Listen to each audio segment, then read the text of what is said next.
¿Me confirman si la ven, por favor? Sí, señor. Perfecto. Listo. Bueno, entonces el día de hoy les voy a presentar esta charla titulada Aportes del Observatorio Sismológico del Nororiente Colombiano en el conocimiento del riesgo sísmico a nivel regional. Sí, vamos a abordar distintos temas de la temática sísmica, ¿cierto? A nivel nacional, a nivel de Santander. Vamos a, a- vamos a ver por qué un sismo es más destructivo que otro. También vamos a hablar de cómo es el monitoreo sísmico que realiza el Observatorio Sismológico del Nororiente Colombiano. Y vamos a finalizar con algunos resultados de la evaluación de la respuesta sísmica del suelo en el área metropolitana de Bucaramanga. Y de igual manera vamos a hablar de algunos proyectos de investigación que estamos realizando actualmente en la universidad con este proyecto del Observatorio Sismológico del Nororiente Colombiano. Entonces, para iniciar, pues vamos a comenzar con que la Tierra, ¿cierto? En su interior está conformada por un núcleo, un manto y la corteza. La corteza, pues, es la capa externa, ¿cierto? La capa exterior de la superficie de la Tierra. Y digamos que es la capa, pues, más delgada, que a su vez se encuentra dividida en una serie de placas, que son placas litosféricas o placas tectónicas. Estas placas en algunos lugares se separan, en otros una placa se hunde por debajo de la otra, o en otros lugares una se mueve con respecto a la otra. Si miramos la situación particular de Colombia, ¿cierto? De nuestro país se encuentra ubicado en una zona de convergencia de tres placas tectónicas. La placa de Nazca con la placa suramericana y la placa Caribe con la placa suramericana. Si observamos acá la situación del Pacífico, ya sea a nivel suramericano y a nivel de igual manera a nivel de la costa pacífica colombiana, tendríamos una situación como la que vemos acá, ¿cierto? Un proceso de subducción donde la placa de Nazca ingresa por debajo de la placa suramericana y ese empuje de esta placa pues genera lo que es el levantamiento de las cordilleras y de igual manera la formación de volcanes, que en este caso pues ustedes saben que en nuestro país están ubicados sobre la cordillera central de Colombia. Entonces, si miramos ya más en detalle, aquí pues observamos esa convergencia de la placa Caribe con la placa suramericana, de la placa de Nazca con la placa suramericana, y también ese empuje, aparte de generar esa formación de montañas, de las cordilleras, de volcanes, también se generan una serie de formaciones que se manifiestan en la presencia de una falla geológica, ¿cierto? Que son unas estructuras que están a nivel continental. Y entre las más importantes, digamos que tenemos lo que es la falla frontal de la cordillera oriental, la falla de Romeral, tenemos la falla de Bucaramanga, aquí también pues la falla de Santa Marta, digamos que la falla de Bucaramanga es una falla que está muy cerca pues a la ciudad de Bucaramanga. Y tenemos la falla de Boconó, acá que viene por los Andes de Mérida en Venezuela, y de la cual pues se han generado pues algunos sismos importantes, como el caso del sismo del 18 de mayo de 1875, que causó pues la destrucción de la ciudad de Cúcuta de la época. Entonces estas fallas geológicas pues van a tener unos movimientos dependiendo pues del ambiente en el que se hayan formado. En este caso pues estamos en un ambiente compresivo y vamos a tener pues la presencia de fallas de tipo inverso, ¿cierto? Donde pues aquí un bloque, como vemos acá, se levanta por encima del otro, ¿cierto? Tenemos fallas inversas, tenemos en algunos lugares fallas de rumbo donde una parte del bloque se mueve con respecto al otro. Si miramos en detalle la zona central de Colombia, pues haciendo un corte en la zona, del centro del país, observamos, ¿cierto?, las tres cordilleras, occidental, central, oriental. Y en la zona del Pacífico, pues tenemos la placa de Nazca, ¿cierto?, subduciendo por debajo de la placa suramericana. Y de igual manera, como les comentaba, pues la formación de esas fallas geológicas, como la falla frontal de la cordillera oriental y la falla de Romeral. Entonces vamos a tener eventos sísmicos, digamos, de origen tectónico, pues ya sea en la zona de contacto de la placa, ¿cierto? En esta zona de contacto aquí en el Pacífico, sí, ya puede ser acá en la zona de contacto entre las dos placas, o sismos intraplaca, que son sismos que se originan en profundidad dentro de la placa que está subduciendo. Y en fallas geológicas, pues podemos tener sismos de profundidad superficial, ¿cierto?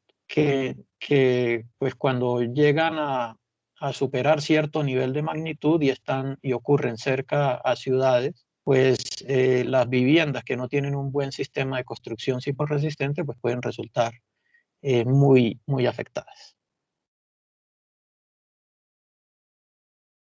Entonces los sismos se caracterizan y se localizan, ¿cierto? Por esa diferencia de tiempo entre las ondas S y las ondas P, y se define como tal pues la localización del epicentro, ¿cierto? También pues digamos del hipocentro, que es el foco sísmico, que es la zona en profundidad donde se origina la propagación de las ondas sísmicas, y dependiendo del tamaño de la ruptura, pues vamos a tener también un nivel de magnitud, ¿cierto? Digamos que a mayor tamaño de la ruptura vamos a tener un mayor nivel de magnitud. Y dependiendo de la profundidad también de ese hipocentro, vamos a tener que ese sismo pues, va a causar daños en un mayor o en un menor grado, ¿cierto? Entonces tenemos estos conceptos como el hipocentro, ¿cierto? El punto en profundidad, la proyección en superficie en la vertical es el epicentro. Vamos a tener la magnitud, que la magnitud va a ser un valor único para cada evento sísmico y difiere, digamos, en ese sentido, pues de la intensidad. La magnitud, pues actualmente, digamos que se usa la escala de magnitud MW o de magnitud de momento, la cual está más relacionada con la energía que se libera en un evento sísmico. Ahora, si observamos acá un mapa con la ubicación de los epicentros, ¿cierto? De los distintos sismos que se han presentado en Colombia entre el año 1993 y 2019, tenemos que para todos los eventos sísmicos, ¿cierto? Magnitud mayor a cero, tenemos casi que 200.000 eventos sísmicos. Sismos de magnitud mayor a 5, tenemos 335 eventos sísmicos. Sismos de magnitud mayor a 6, tenemos 39 eventos sísmicos. Así que, ¿qué observamos acá? Que los sismos de menor magnitud pues, ocurren con una mayor frecuencia, y los sismos de mayor magnitud ocurren con una menor frecuencia. De igual manera, si observamos acá en el mapa, tenemos en este rango de colores la profundidad de los eventos sísmicos. En color rojo tenemos los sismos de profundidad superficial, ¿cierto? De profundidad hasta 30 kilómetros. Y ya en colores verde y azul, pues los sismos ya de profundidad mayor a 70 kilómetros. Entonces, particularmente, digamos, para los sismos superficiales, podemos ver que esos sismos se acomodan justo sobre esa ubicación de las fallas geológicas que hay a nivel continental, y de igual manera, pues también aquí en el borde de la zona de subducción que está aquí en el Pacífico colombiano. También pues podemos observar esa concentración de eventos sísmicos en profundidad, ¿cierto? Aquí como la que vemos acá en la zona del eje cafetero, del Valle del Cauca, de Cauca, ¿cierto? Donde vemos sismos con profundidades de 70 a 120, de 120 a 180, que en este caso pues corresponden aquí a la subducción de la placa de Nazca bajo la placa suramericana. Y de igual manera, si ustedes observan acá en esta parte, en los departamentos de Boyacá, Santander, norte de Santander y parte del departamento del Cesar, también observamos pues unas profundidades de eventos sísmicos similares a las que observamos aquí en la zona de subducción de la placa de Nazca bajo la placa suramericana. Respecto a este tema, pues hay diversas teorías, diversos planteamientos que posiblemente pues dan pie o dan origen a que lo que se está presentando en esta zona posiblemente pueda ser un proceso de subducción, pues dada la profundidad, ¿cierto?, de esos eventos sísmicos que se observan. Y también podemos ver esa concentración de eventos que corresponde a lo que se denomina el nido sísmico de Bucaramanga, ¿cierto? El nido sísmico de Bucaramanga, pues una concentración en un área muy pequeña o en un volumen también muy pequeño de donde ocurren eventos sísmicos a una profundidad promedio de 150 kilómetros, ¿sí? Es algo que es un fenómeno muy puntual y a nivel de actividad de nidos sísmicos a nivel mundial, pues el nido de Bucaramanga ocupa el segundo lugar en la tasa de actividad en el que se genera pues la mayor tasa de actividad sísmica a nivel mundial. Entonces, si miramos ya, vamos hacia eventos sísmicos que han afectado al país, pues acá, digamos, entre los sismos importantes está el sismo del 18 de mayo de 1875, que afectó a la ciudad de Cúcuta, ¿cierto?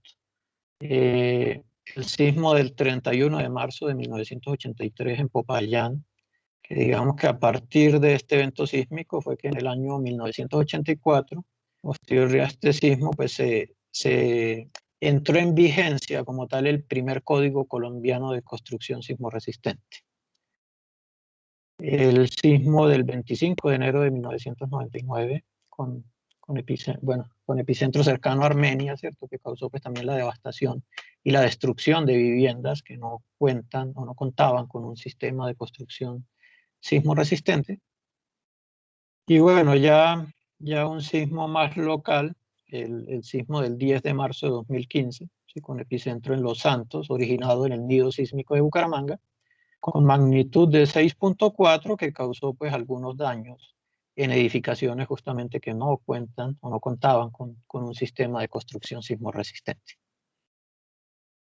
Entonces ya si miramos un poco más el contexto local, digamos que la ciudad de Bucaramanga se encuentra pues cercana a varios sistemas de fallas geológicas importantes. De igual manera, pues no resta la importancia a otras fallas también que hay aquí cercanas a la ciudad, pero pues estas son como las principales, digamos, la falla de Bucaramanga.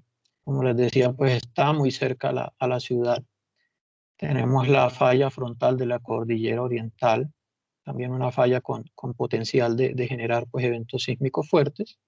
Y también pues la falla, aquí el sistema de fallas de Boconó, el cual pues se tiene el antecedente de este sismo que afectó a Cúcuta y de igual manera pues eh, también tiene un potencial de generar, un potencial para generar eventos sísmicos superficiales y de magnitud alta.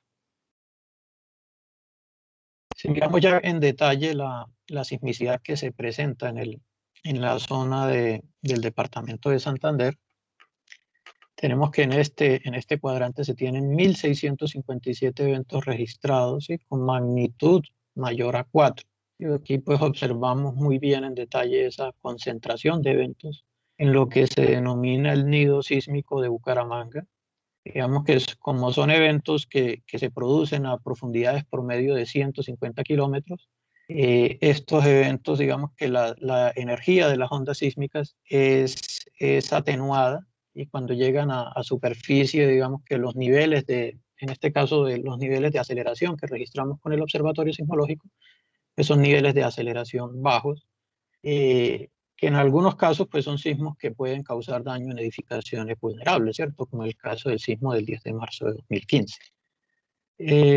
Pero de igual manera ustedes observan que hay una sismicidad también superficial importante también que se ha registrado y que hay que tener en cuenta, digamos, en esas evaluaciones de la amenaza sísmica o en esos proyectos o en los proyectos de microzonificación sísmica que se vayan a realizar en el área metropolitana de Bucaramanga. Entonces, por ejemplo, en estos 2 días, ¿sí? Entre ayer y hoy ocurrieron pues, 2 eventos de magnitud mayor a 4 y digamos que eso genera de cierta manera una alarma en la población y empieza a surgir esa preocupación de que si va a ocurrir un sismo más fuerte o es que o va a dejar de seguir temblando. Entonces, digamos que en ese caso pues sabemos que los sismos no se pueden predecir, sí sabemos dónde ocurren, ¿cierto? Pues con esta ubicación del monitoreo que se hace de los eventos sísmicos sabemos dónde ocurren y a nivel histórico sabemos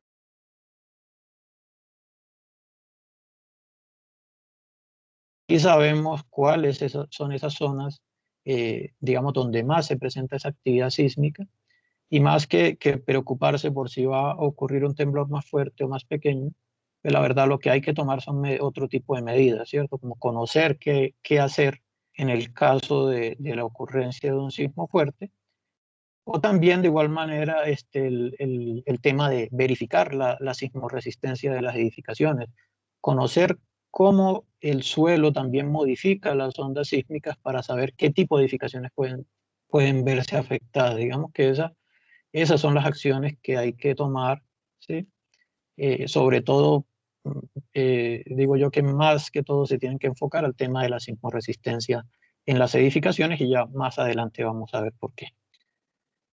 Entonces, sobre el nido sísmico de Bucaramanga hay diversos planteamientos sobre cuál es el origen de esa sismicidad en profundidad. Sí, algunos autores mencionan que es la placa Caribe que está subduciendo y que se está rasgando en profundidad y que ese es el origen de esos sismos del nido sísmico de Bucaramanga. Otros plantean pues un contacto de placas en profundidad de nuevo en este trabajo de Syracuse del 2016, también plantean esa colisión, bueno, aquí lo ponen en interrogante, ¿sí? Del segmento de la placa Caribe con, con la, de la placa Caribe con la placa suramericana. Y otro, digamos, como Londoño, en este trabajo del 2020, donde plantea que esta placa Caribe pues se está rasgando y que ese es el origen de los eventos sísmicos del nido de Bucaramanga. Entonces hay diversos planteamientos, digamos que es difícil llegar a una conclusión exacta, ¿cierto? Porque pues todos estos trabajos se hacen con base en mediciones que se tienen en superficie, pero también hay que aclarar digamos que este mejoramiento de la red de monitoreo sísmico a nivel nacional, pues ha contribuido también a mejorar y a consolidar nuevos planteamientos sobre el origen de los sismos en el nido sísmico de Bucaramanga.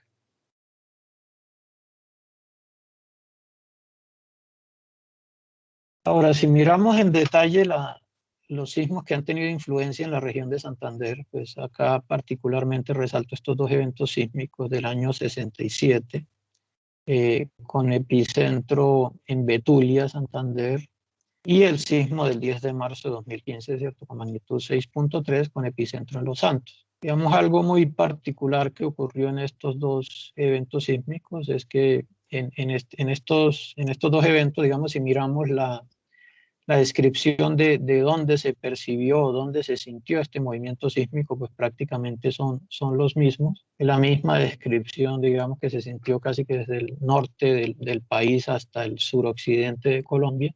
Inclusive en Venezuela fue sentido este evento sísmico.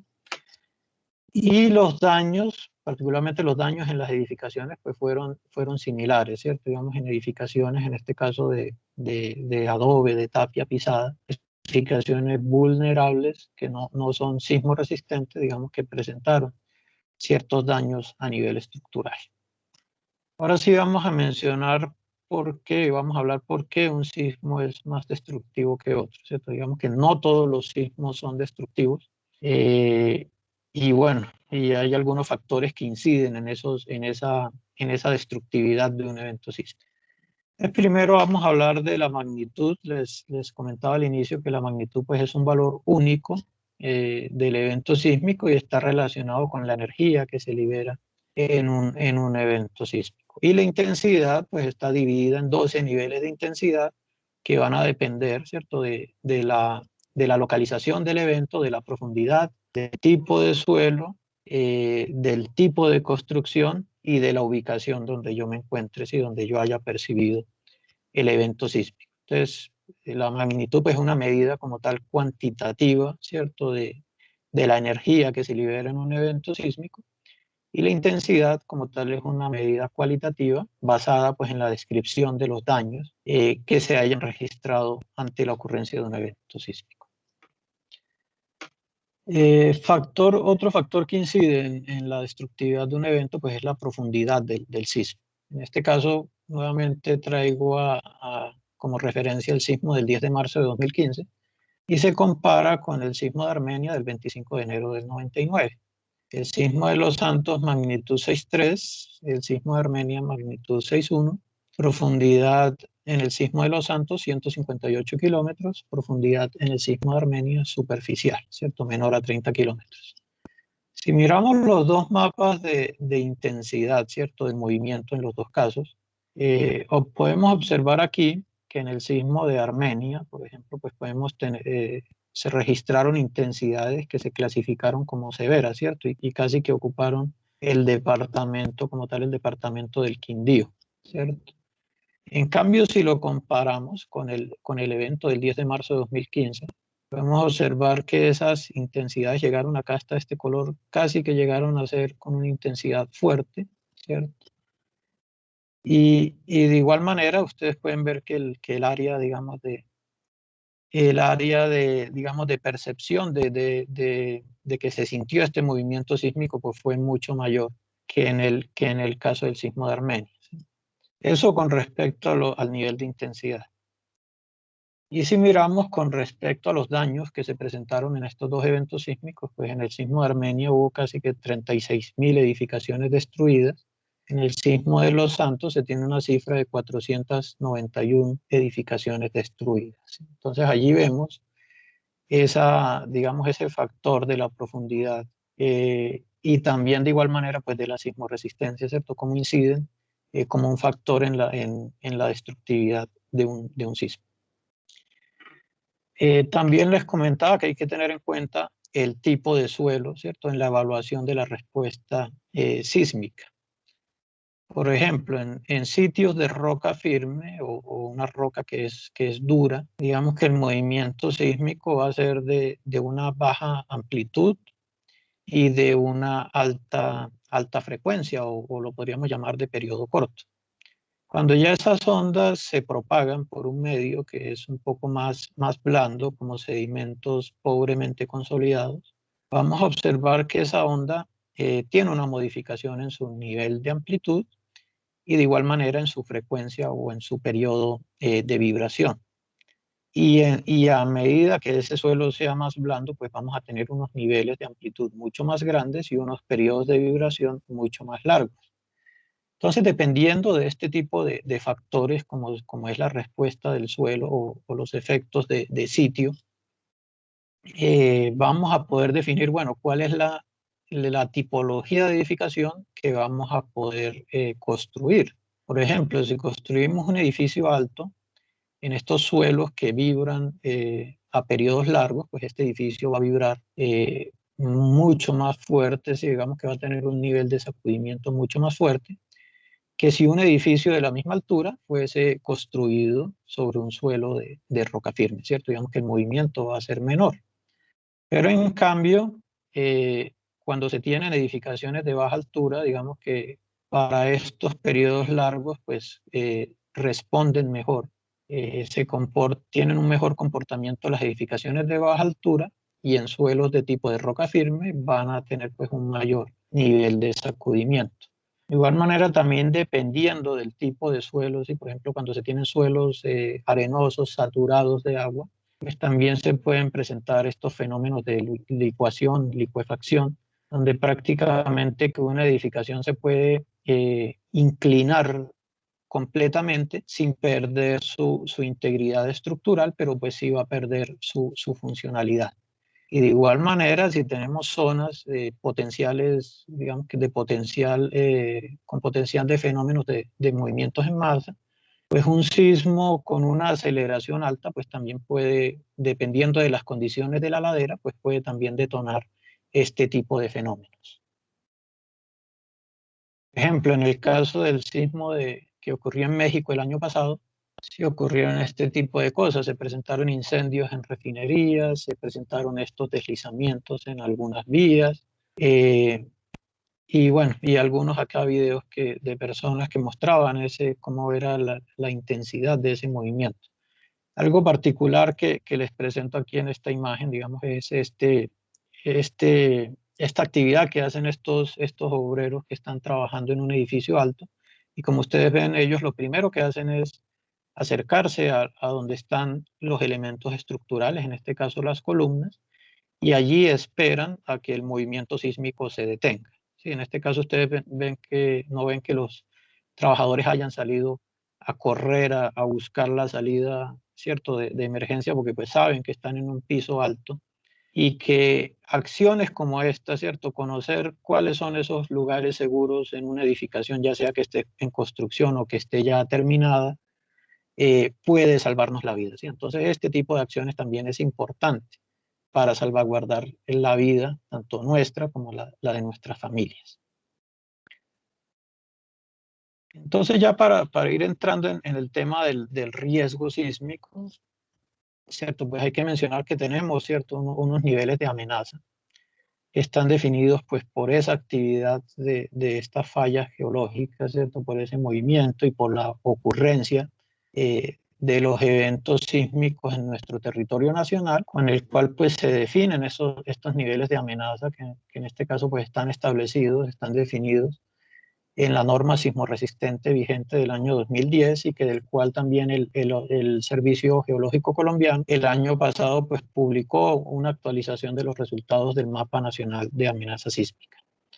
Entonces, a nivel de la norma sismorresistente, el país está dividido en 3 niveles de amenaza: una zona de amenaza baja, que está en color verde, una zona de amenaza intermedia, que está en color amarillo, y una zona de amenaza alta, que está en color rojo. Si ustedes pueden observar, esa zona de amenaza alta pues coincide prácticamente acá con la zona del Pacífico colombiano y también acá con el sistema de fallas, de la falla frontal de la Cordillera Oriental, y de igual manera aquí con la falla de Boconó y con la actividad pues que se presenta en, en Santander pues con el denominado nido sísmico de Bucaramanga.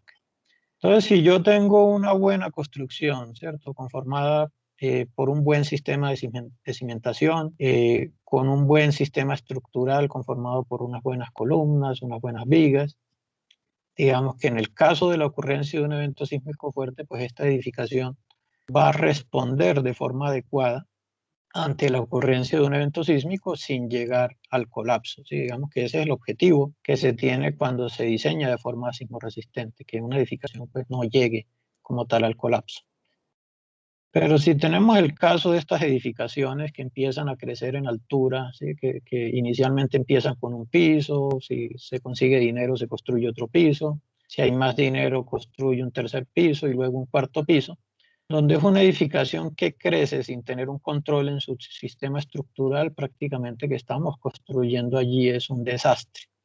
Y que cuando ocurre un evento sísmico fuerte, pues este tipo de edificaciones no va a ser capaz de soportar esos niveles altos de aceleración, ¿cierto?, del movimiento sísmico, y esas edificaciones pues pueden llegar al colapso. ¿Sí? Por eso les digo que es más importante, ¿sí?, preocuparse primero por saber qué hacer, cómo actuar ante la ocurrencia de un evento sísmico fuerte, y segundo, pues también tomar las medidas, ¿sí?, de verificar si mi edificación, si la edificación en la que yo habito, pues tiene como tal un sistema de construcción sismorresistente.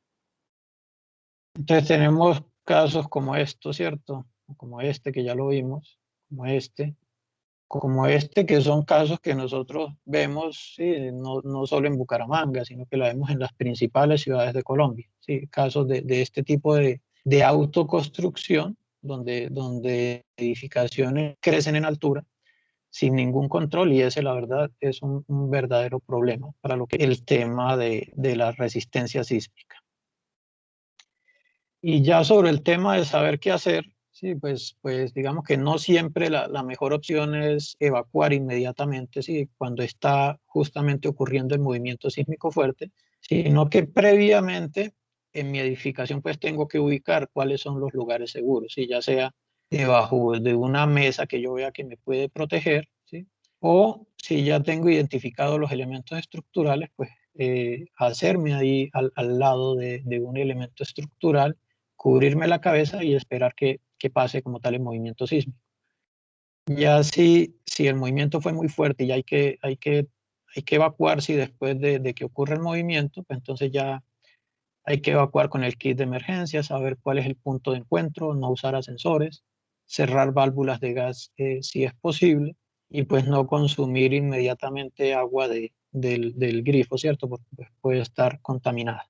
Entonces esas pequeñas acciones que ustedes pueden ver que son sencillas, pues nos pueden ayudar a protegernos, ¿cierto? En el caso de la ocurrencia de un evento sísmico fuerte. Como les digo, no siempre la mejor opción es salir de una evacuar, porque pues si estamos en un edificio alto, en el piso, digamos, en los últimos pisos, pues obviamente no vamos a tener la oportunidad de llegar hasta el nivel inferior y de igual manera pues podemos resultar lastimados tratando de bajar por las escaleras. Entonces siempre esas son las medidas que tenemos, que debemos tener en cuenta.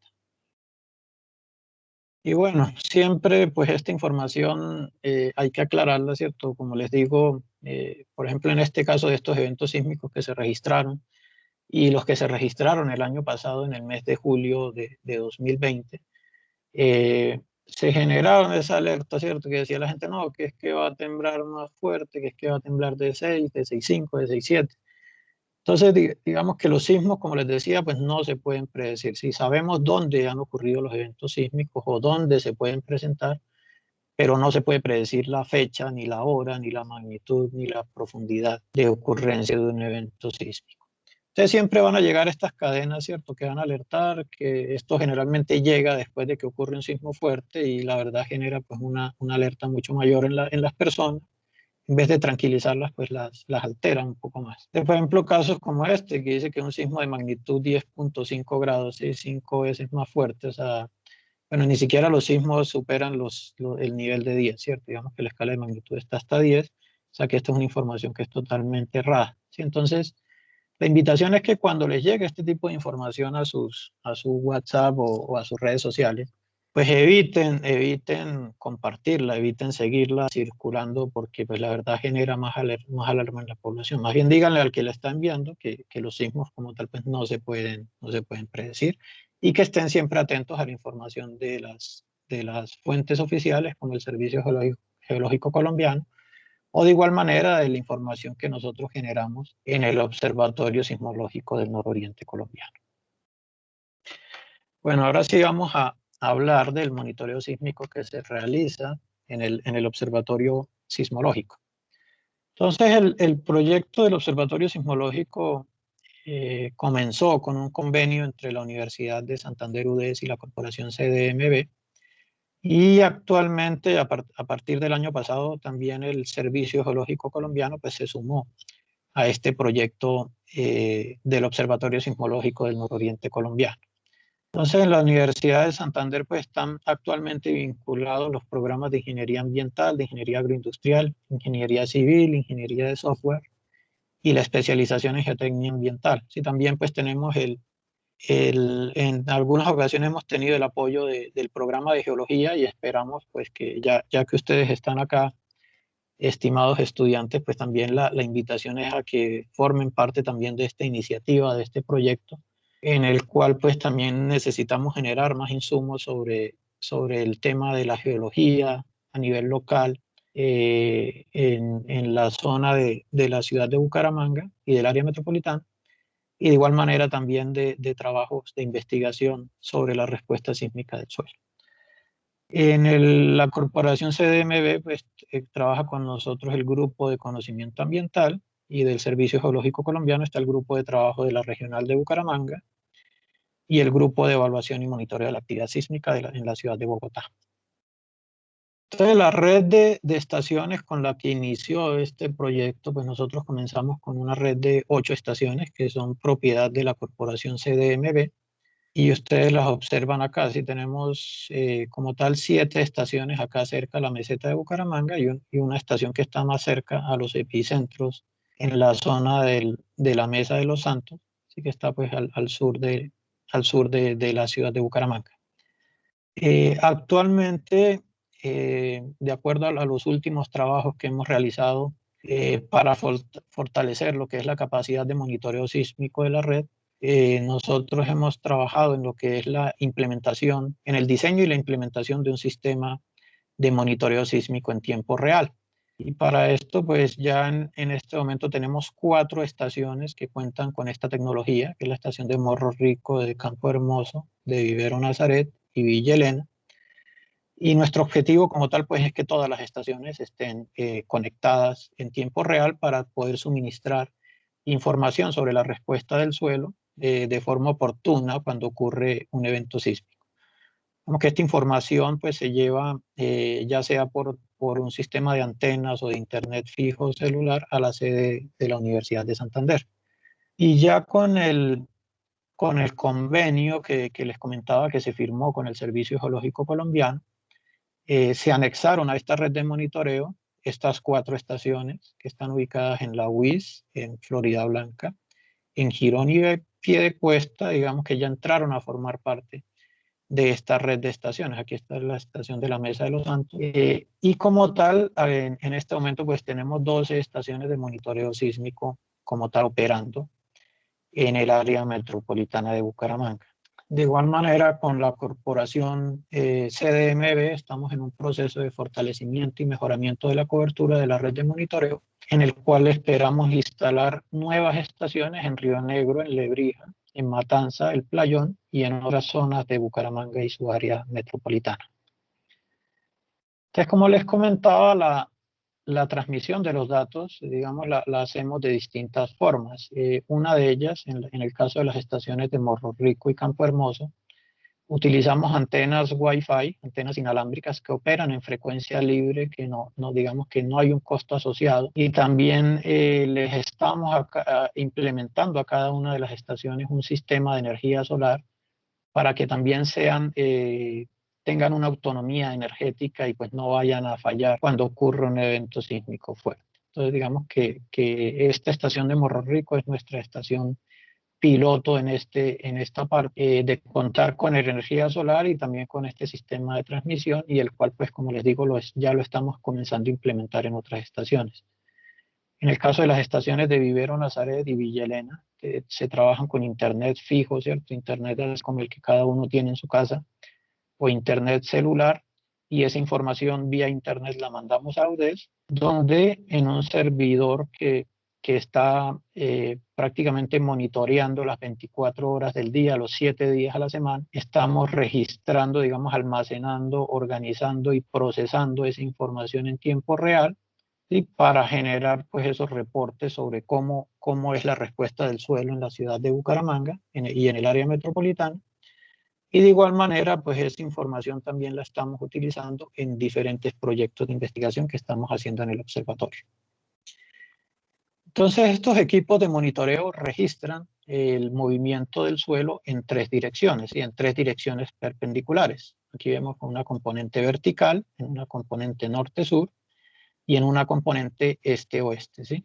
Entonces, digamos que los mayores niveles de movimiento por lo general se registran en las componentes horizontales, y digamos que este movimiento horizontal pues es el que causa un mayor daño, ¿cierto? Dependiendo del nivel de aceleración, de la duración y del periodo de vibración que se tenga en un determinado evento sísmico, pues son las que causan un mayor daño a las edificaciones. Y esas señales que se registran, pues póngale ustedes que como un ejemplo, es como observar, ¿cierto?, lo que se registra en un electrocardiograma, ¿sí? Que en este caso pues monitoreamos como tal las palpitaciones del corazón, y en este caso pues estamos midiendo es cómo vibra la superficie de la Tierra, ¿cierto? Y ya para ver lo que nosotros registramos como tal en las estaciones del observatorio, pues registramos lo que son las señales de aceleración con respecto al tiempo. ¿Sí? En este caso acá tenemos una señal donde el eje vertical vamos a tener la aceleración en unidades de gravedad, ¿sí? Unidades de aceleración de la gravedad, donde un G corresponde a 1000 centímetros por segundo cuadrado. Eso equivale al 100% de la aceleración de la gravedad. En este caso, por ejemplo, tenemos una aceleración de 24 centímetros por segundo cuadrado, que eso corresponde aproximadamente apenas al 2% de la aceleración de la gravedad. Entonces a la señal se le extrae información importante como la aceleración máxima del terreno, o PGA por sus siglas en inglés. También vamos a saber cuál es el periodo de vibración a partir del análisis del espectro de respuesta que les voy a comentar más adelante. Y también pues vamos a tener una duración de la fase intensa del sismo o de una fase de movimiento fuerte. Entonces, cuando esta fase de movimiento fuerte es grande, digamos que pónganlo ustedes de entre 50 y 60 segundos, eh, digamos que cuando una edificación se somete durante varios ciclos a altos niveles de aceleración, pues la puede llevar a una afectación fuerte en su sistema central, inclusive en algunos casos las puede llevar al colapso. Un ejemplo de esto es como en el sismo del año 2017, que ocurrió en septiembre de 2017, que afectó a Ciudad de México. Si ustedes recuerdan, todas esas imágenes de edificios que están colapsando, pues corresponden a esos altos niveles de aceleración y a esa duración y a ese cambio en el periodo de vibración del suelo que causó pues la afectación en un tipo, digamos, definido de edificaciones. Entonces, si comparamos, por ejemplo, niveles de aceleración altos que se han registrado en Colombia, por ejemplo, el sismo de Armenia, es uno de los sismos en los que se ha registrado uno de los mayores niveles de aceleración en Colombia.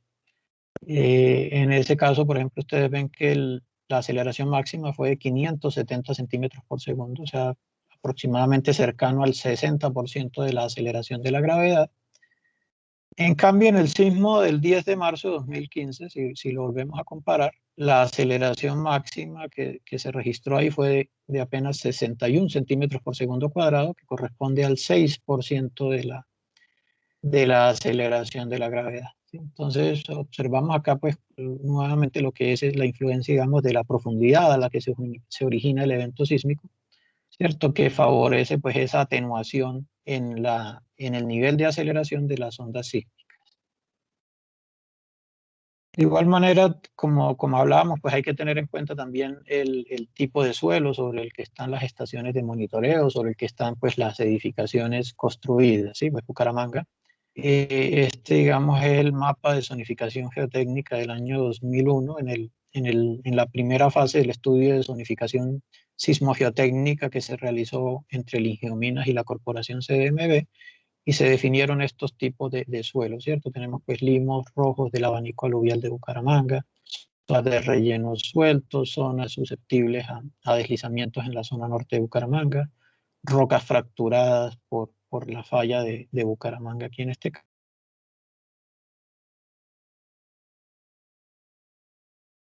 caso.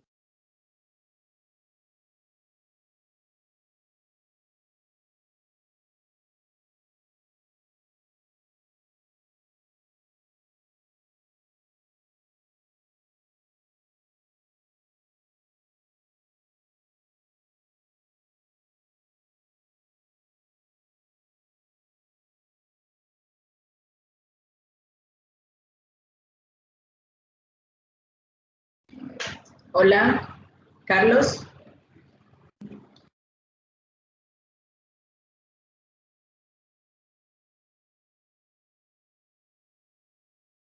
Valentina.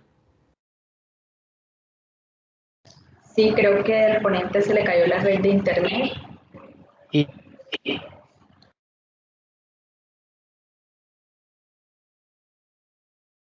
hasta dónde alcanzaron a escuchar.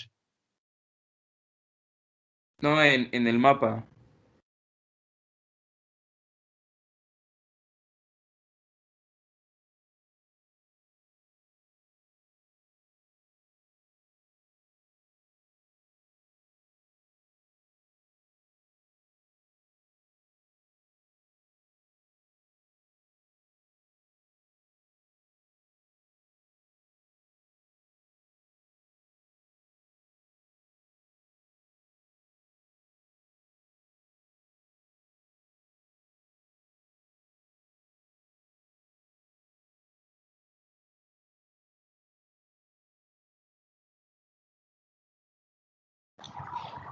Por favor, demos una pequeña espera al ponente que presentó unas fallas en la conexión de internet. Gracias.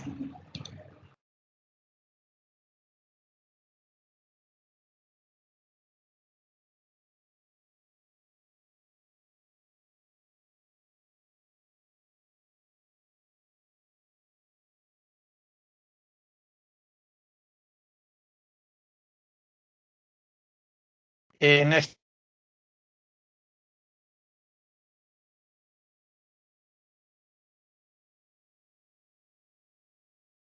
amable.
Buenas tardes. El ponente comenta que está tratando de solucionar el problema de conexión, entonces esperamos su comprensión y para ver qué nos comenta él acerca de la charla, si continúa o no.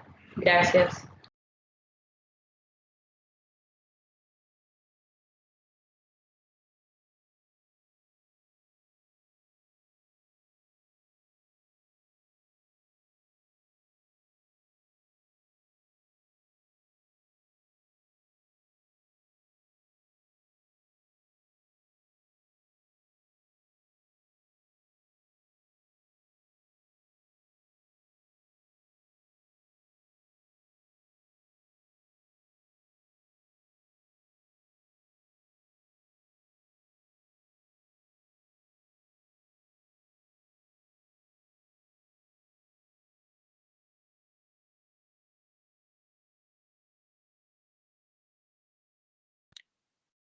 Hola de nuevo, chicos, ¿me escuchan?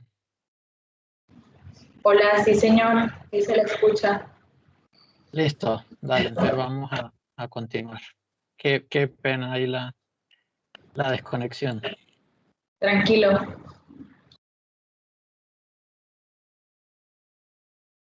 Bueno, me confirman si ven la imagen, por favor.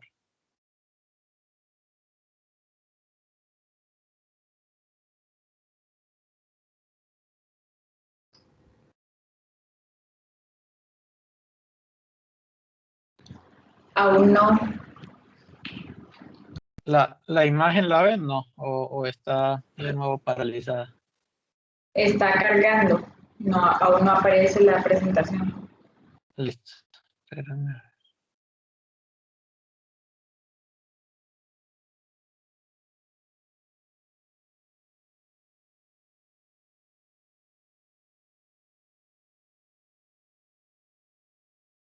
¿Allí ya la observan o todavía no?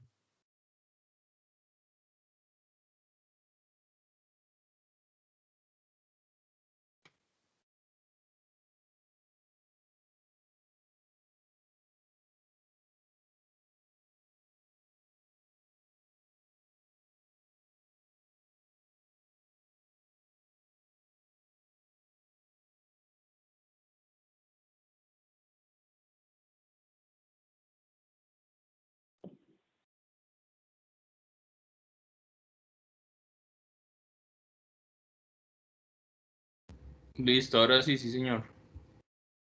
Listo. Sí, señor. Bueno, entonces vamos a continuar. Entonces les comentaba que de acuerdo pues, a esa clasificación geotécnica, en la zona del área metropolitana de Bucaramanga pues vamos a tener distintos tipos de suelos y de igual manera pues también distintas formas de la respuesta sísmica, influenciadas también de igual manera, como les comentaba, la zona pues, de donde se generen o donde se originen esos eventos sísmicos. En cuanto a la topografía, digamos que también tenemos distintas formas del relieve, ¿cierto? En la zona del área metropolitana de Bucaramanga, las cuales pues también afectan lo que es la respuesta sísmica del suelo, ¿sí? En este caso, por ejemplo, en la estación de Morro Rico, hemos observado que existen algunos fenómenos de amplificación también por topografía, ¿cierto? En este caso, y en los cuales la respuesta sísmica es diferente, por ejemplo, que en una estación como Carrizal y Vivero Mazaré. Entonces también la topografía influye en lo que es el comportamiento sísmico del suelo. Y como les comentaba, también depende la fuente sísmica, ¿sí? Por ejemplo, en fuentes sísmicas como la del Nido de Bucaramanga, tenemos una respuesta de esta manera. Y si observamos el espectro de respuesta, que básicamente es la aceleración espectral respecto al periodo estructural aquí en el eje horizontal, pues podemos observar que esa tendencia de los periodos está hacia los periodos cortos, que quiere decir que movimientos de este tipo pues, pueden afectar edificaciones de baja altura. En cambio, en fuente sísmica lejana o en algunos casos que les voy a mostrar más adelante, en fuentes sísmicas que son un poco más superficiales, tenemos respuestas de este tipo, ¿sí? Donde tenemos altas amplitudes durante un periodo de tiempo más largo, lo cual en la respuesta sísmica pues tenemos una respuesta del suelo hacia periodos un poco más largos, ¿sí? Entonces digamos que esto es lo que tiene que ver como tal con el origen del evento sísmico. Y ya cómo relacionamos ese espectro de respuesta hacia las edificaciones que se pueden ver afectadas. ¿Sí? Pues el espectro de respuesta básicamente es la respuesta de un oscilador de un grado de libertad eh, de diferentes alturas, y a medida que tiene que aumentando su altura, pues va aumentando su periodo de vibración. En este caso, por ejemplo, un espectro de este tipo que tiene tendencias hacia los periodos cortos, pues quiere decir que las edificaciones de baja altura pues van a estar sometidas a un nivel mayor de movimiento. En cambio, cuando la tendencia de los mayores aceleraciones espectrales está hacia los periodos largos, pues quiere decir que edificaciones de gran altura o de mayor altura pues van a tener un mayor nivel de aceleración en esa sacudida del movimiento sísmico, ¿sí? Y eso pues lo tenemos acá relacionado como digamos que cada nivel de altura de un edificio, si por cada piso vamos a tener 0.1 segundos de periodo de vibración o por una fórmula así general, un poco, digamos, una aproximación bastante gruesa del periodo de vibración es el número de pisos del edificio sobre 10. En este caso, pues una edificación de un piso va a tener un periodo de vibración de 0.1 segundos, una edificación de 5 pisos, un periodo de vibración de 0.5 segundos, de 10, un segundo, de 20, 2 segundos y así. Entonces, si tenemos que un espectro de respuesta tiene esos niveles altos, ¿cierto?, de aceleración, no quiero decir que con cualquier nivel de aceleración se va a afectar, sino que tienen que ser niveles de aceleración pues, bastante fuertes. Y este periodo, digamos, que se determina a nivel de superficie, pues coincide con el periodo de la estructura, pues esas edificaciones van a entrar en lo que se denomina el fenómeno de resonancia, y es donde se magnifican esas fuerzas sísmicas horizontales que pueden afectar las edificaciones y que las puede llevar inclusive al colapso. Digamos que si lo miramos ya con más detalle en esta animación, pues acá tenemos, por ejemplo, ¿sí? Como les decía, movimientos sísmicos con periodo de duración menor a un segundo, ¿sí? Los más afectados en esos altos niveles de aceleración, pues van a ser las edificaciones de baja altura. Si ya el movimiento sísmico va a tener un periodo de duración cercano a un segundo, entonces ya son edificios de 10 pisos los que van a resultar un poco más afectados o tener un nivel de sacudimiento mayor. Y ya cuando tenemos periodos de duración más largos, ¿sí? Ya en este caso cercanos a los 2 segundos, entonces tenemos que este tipo de edificios altos pues, van a tener un mayor nivel de sacudimiento. Entonces, digamos que por eso les decía que es la importancia de conocer cuál es la respuesta sísmica del suelo en distintas condiciones, ¿sí? Como les comentaba al inicio, decían, en condiciones de suelo blando, pues no es recomendable hacer edificios altos, sino en suelos de roca firme, pues es ideal, ¿cierto?, la construcción de estos edificios altos. Y en suelos blandos, pues es ideal, ¿cierto?, que se construyan edificaciones de baja altura que posiblemente van a ante la ocurrencia de un evento sísmico. Y bueno, en ese estudio que se hizo en el año 2001 entre el Ingeominas y la CDMB, pues se definieron 3 zonas de respuesta sísmica. Como ustedes ven, básicamente estos son pues, los espectros de diseño para cada una de las zonas que se definieron. Entonces, de forma general se definió una zona definida como roca, que está aquí en color verde, una zona 2 denominada suelo rígido, que está acá con color naranja, y una zona 3 denominada llenos, que está aquí en color rojo. Entonces, como ustedes pueden observar, esa zona de llenos es la que tiene los mayores niveles de aceleración de diseño para periodos cortos. Luego le sigue la zona de suelo rígido y finalmente ya lo que se define como roca. En todos los casos, ustedes ven que en estos espectros de diseño, digamos que los mayores niveles de aceleración a nivel espectral, pues no exceden el periodo de 0.5 segundos. Pero con la información nueva y reciente que hemos registrado, pues la idea es actualizar actualizar y realizar como tal la segunda fase de este estudio de microzonificación sísmica con base pues en toda esta información que ha sido registrada desde el año 2013 por la red de monitoreo que ya había instalado la corporación CDMB. Entonces ya para finalizar vamos a revisar algunos resultados de la evaluación de la respuesta sísmica del suelo en el área metropolitana de Bucaramanga.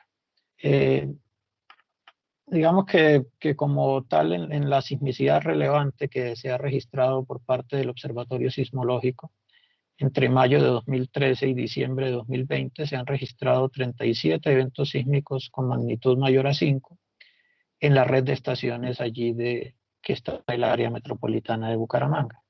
De esos 37 eventos, 14 eventos sísmicos pues, han ocurrido con epicentro en el departamento de Santander y han tenido magnitud entre 5 y 5.5.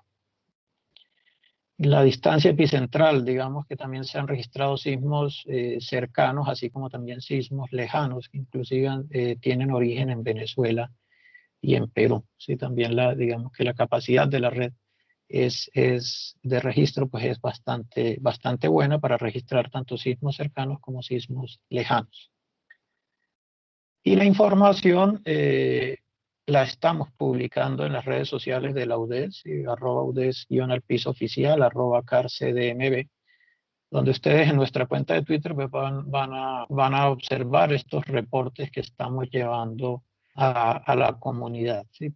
Temporalmente los estamos haciendo de esta forma en la definición de un portal web que permita la visualización en tiempo real de la información que se va registrando, de los niveles de aceleración que se van registrando en las estaciones de la red de monitoreo. Entonces, inicialmente lo estamos haciendo de esta manera, donde de una forma aproximada pues estamos relacionando la aceleración máxima del movimiento sísmico con la percepción del movimiento y de igual manera definiendo pues esos niveles de intensidad que se registran. ¿Sí? Entonces en un determinado evento sísmico vamos a tener que algunas estaciones tienen nivel de intensidad débil, ligero, ¿sí? Dependiendo como tal también de la magnitud. Entonces esta es la forma, digamos, en la que estamos presentando la información en este momento, pero de igual manera, como les digo, pues el objetivo es que todo esto esté montado en un portal web para consulta de información en tiempo real por parte de la comunidad.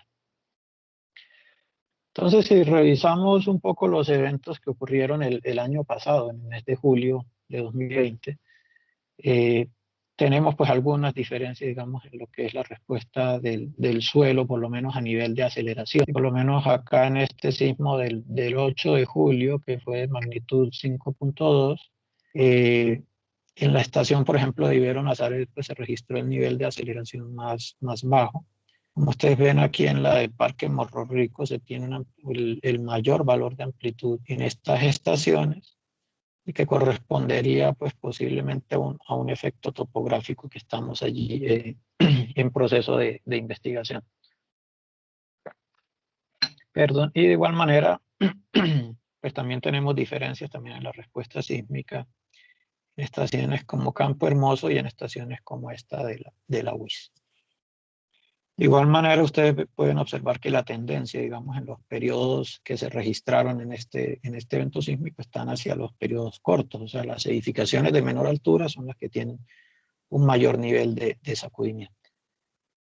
Si miramos este sismo de Piedecuesta del 21 de julio de 2020, en este caso, pues ya las mayores aceleraciones están en Nazaret, en Campo Hermoso, y vemos claramente ya la tendencia hacia periodos bastante cortos en la zona de Parque Morro Rico y en la estación de la UIS. Digamos que este epicentro, el origen de este sismo ya no fue en Los Santos, sino que fue un poco más cercano a la ciudad de Bucaramanga, pero sin embargo pues el nivel de magnitud fue un poco menor y tenemos pues esas diferencias en la respuesta sísmica del suelo. Pero sin embargo, de nuevo vemos una tendencia, digamos, en esos sismos que son profundos, siempre observamos esta tendencia, ¿cierto?, hacia los periodos cortos, ¿sí? que son pues los movimientos sísmicos que ocurren con mucha más frecuencia. Entonces, si miramos los niveles de aceleración registrados, si consolidamos, por ejemplo, esa sismicidad que se presentó en el mes de julio, y que fue pues una actividad sísmica que fue algo continua, que generó pues una alarma en la población. Si revisamos esos niveles de aceleración, pues observamos que en ningún caso de estos eventos sísmicos registrados en el mes de julio se superó ni siquiera el valor de aceleración del 1% de la aceleración de la gravedad.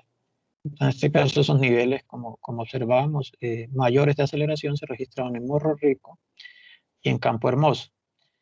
Y de igual manera podemos observar también que la estación de Vivero Nazaret es la que mantiene también unos niveles, como podemos decir, uniformes en la aceleración registrada, donde en varios casos se tuvo casi que el mismo nivel de aceleración en el registro sísmico. ¿Sí? Posiblemente pues, la estación de Nazaret es una estación que no presenta pues, este fenómeno de efectos de amplificación o de efectos de sitio, ¿cierto? Y de igual manera, en estos eventos de magnitud 4.7, 4.9, pues los niveles de aceleración pues en su mayoría estuvieron por debajo del 0.5% de aceleración de la gravedad. O sea, son movimientos sísmicos, la verdad, con niveles de aceleración bastante bajos y que clasifican acá en una intensidad ligera, ¿sí? De acuerdo a esa escala que trabajamos en el observatorio.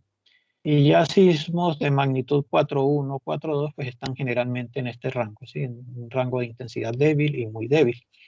Digamos que en este caso de los sismos del nido de Bucaramanga, es posible inclusive llegar a algún tipo de clasificación dependiendo de la magnitud. Digamos que se puede hacer como una especie de patrón sobre la respuesta sísmica que se tiene. Eso sí, pues digamos que esto correspondería a esos eventos que ocurren a una profundidad promedio de 150 kilómetros, los cuales pues ocurren con bastante frecuencia y la verdad en la relación de los niveles de intensidad pues en general dan muy parecidos cuando son de magnitudes similares.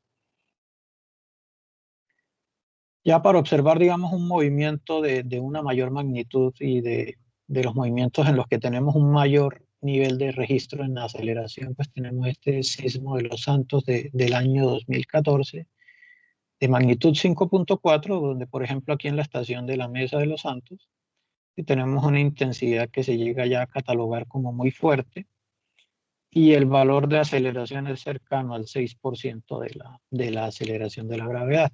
Aquí observamos algo muy particular, digamos que las ondas se van propagando aquí de sur a norte. Por ejemplo, en la estación de Provenza tenemos 14 centímetros por segundo cuadrado y en una estación como La Rosita tenemos 21 centímetros por segundo cuadrado. O sea que aquí en el recorrido de esta onda hubo un fenómeno aquí de amplificación del movimiento, ¿cierto? Lo que indicaría como tal pues un fenómeno de efecto de sitio en esta estación. Y ya de nuevo en Vivero Nazaret la amplitud de la señal pues disminuye nuevamente. Y de igual manera pues tenemos una respuesta sísmica, como les había comentado, en el caso de estos eventos sísmicos originados en el nido de Bucaramanga hacia los periodos cortos. Y ya un sismo también que nos llamó la atención fue este sismo de Pinillos, Bolívar o de Mompox, según la localización inicial de este sismo del 21 de julio de 2020, con magnitud 5.8, donde pues también tuvimos algunas diferentes formas de respuesta sísmica, ¿cierto? Por ejemplo, acá en la estación de Villa Elena, que está en el norte de la ciudad, se tuvo una respuesta en periodos cortos. Y ya en estaciones que están sobre la meseta, así como la estación de la UIS, como Morro Rico, como Campo Hermoso, pues se empezaron a observar estos fenómenos digamos, de presencia de periodos de vibración tendientes aquí como a periodos cercanos a un segundo, ¿sí? Entonces, como tal, pues allí podemos ver que la respuesta del suelo va a depender como tal también del origen del evento sísmico, ¿sí? Y de igual manera, como lo habíamos dicho, de otros factores como el tipo de suelo y como la topografía. Y finalmente, para un evento sísmico como es la Esperanza, de registrar el 1 de octubre del año 2017, también vemos otras particularidades, donde un sismo que se propaga de norte a sur, y tenemos que Digamos, por ejemplo, acá en Vivero Nazaret tenemos aceleración de 30 centímetros por segundo cuadrado y ese nivel de aceleración pues va disminuyendo a medida que me alejo del epicentro, pero en la estación de la Mesa de los Santos volvemos a tener un nivel de aceleración similar inclusive al de Vivero La Rosita. Entonces sí evidenciamos, digamos, diferentes formas de la respuesta sísmica en distintos eventos que se han registrado por la red de monitoreo del Observatorio Sismológico, los cuales pues estamos consolidando en algunos, en un proyecto de investigación que está por terminar, que corresponde a un estudio sobre la respuesta sísmica de los suelos de Bucaramanga y de igual manera también de la determinación de los periodos fundamentales en las estaciones de monitoreo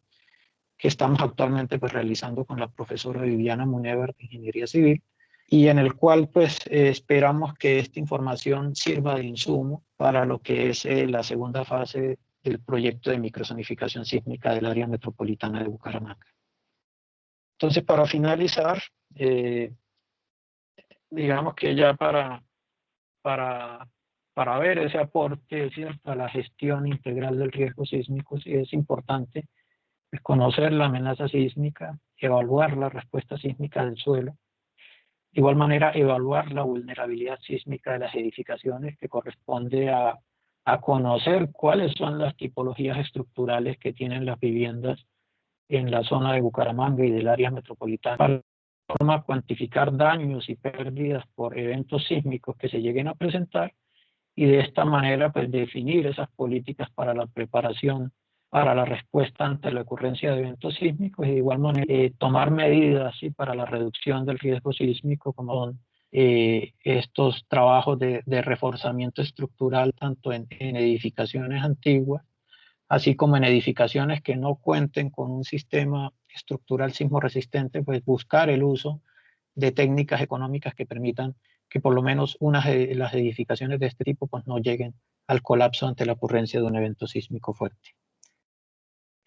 Allí pues están las redes sociales, como se las recuerdo, donde pueden consultar los distintos reportes que generamos por el Observatorio Sismológico. Está mi cuenta de Twitter y mi correo electrónico por si tienen alguna inquietud o me quieren contactar. Muchas gracias de nuevo, chicos, por la invitación y espero que esta charla haya sido de su agrado. Muchas gracias a usted, Carlos, por aceptar nuestra invitación acerca de esta charla. Fue una excelente ponencia.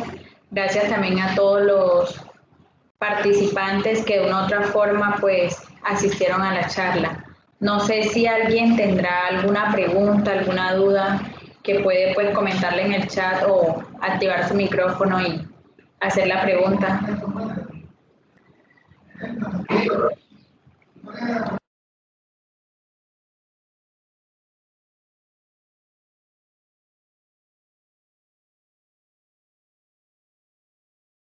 Bueno, al parecer no hay preguntas, Valentina. Sí, al parecer no hay preguntas. Entonces...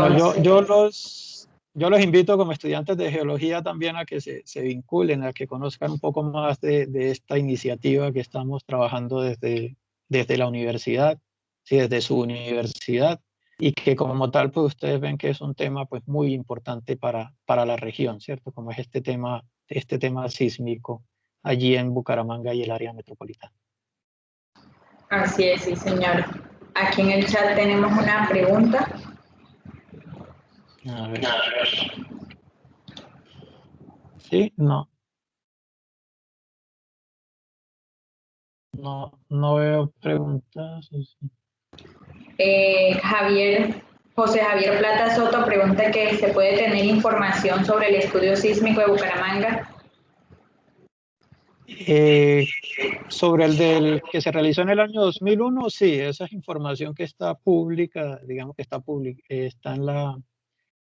en la página del Servicio Geológico Colombiano, ¿sí? Ya relacionada con la información que nosotros registramos, pues nosotros la estamos utilizando en los distintos proyectos de investigación que realizamos pues al interior de la universidad y digamos que esta información pues está disponible para algún proyecto de grado que se quiera realizar o algún proyecto de investigación que se quiera realizar al interior de la universidad.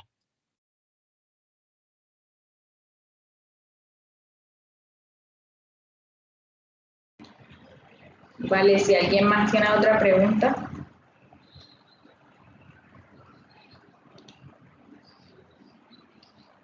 Bueno, por lo que veo no hay como más preguntas, entonces nuevamente muchas gracias por aceptar nuestra invitación y pues sí, los estudiantes de geología esperamos contribuir al Observatorio Sismológico y pues muchas gracias.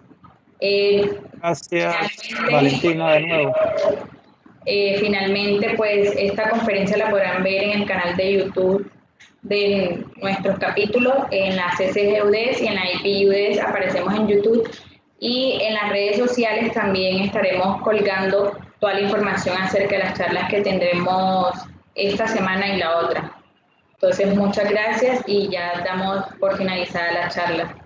Que tengan una feliz tarde. Gracias. Buena tarde. Nos vemos.